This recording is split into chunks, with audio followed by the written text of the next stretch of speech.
Que faire des malades mentaux quand ils commettent des crimes ou des délits?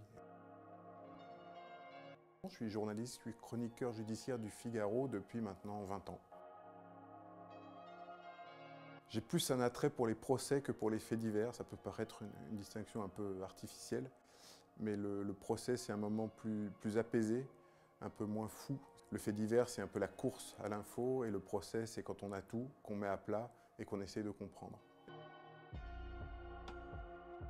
Le fait divers qui a inspiré le livre Mission Divine est donc survenu en 2008. C'est l'histoire d'un couple de marginaux qui cheminent à travers le pays. Triste jour en été, ils tombent sur un petit garçon qui fait du vélo et le massacre à coups de couteau, qui avait causé une émotion absolument considérable en France, jusqu'au plus haut sommet de l'État.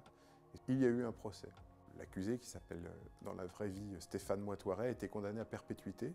Il y a eu un appel, et au terme du procès en appel, la peine a été ramenée à 30 ans. À l'heure où on parle, le dénommé Moitoiret est en prison. De mon point de vue, sa place est plutôt dans un établissement psychiatrique.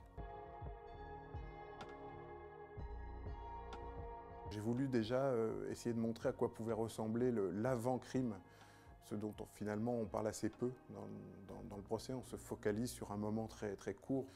Interroger un malade mental sur son mobile relève de l'absurdité puisqu'il est fou.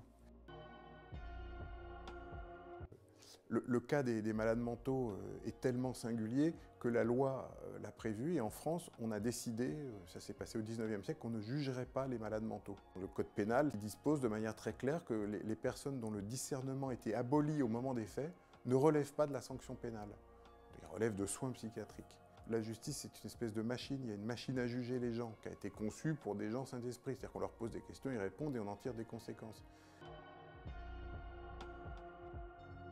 La machine est totalement déréglée, c'est-à-dire que la folie avale la machine, parce que c'est trop puissant, parce que le délire est quelque chose qu'on ne maîtrise absolument pas.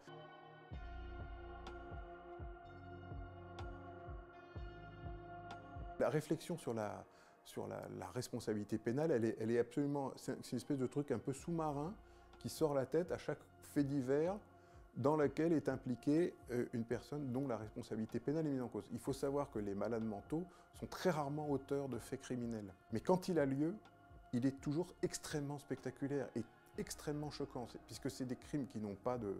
C'est pas des crimes crapuleux, c'est pas des crimes terroristes, c'est autre chose. Il n'y a pas de mobile apparent.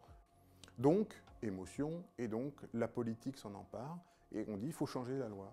La Cour de cassation qui a fermé le dossier de cette malheureuse femme, Madame Halimi, qui a été jetée par la fenêtre, par le balcon de son domicile, par un individu qui a été déclaré irresponsable, mais les familles ne peuvent pas admettre ce diagnostic-là.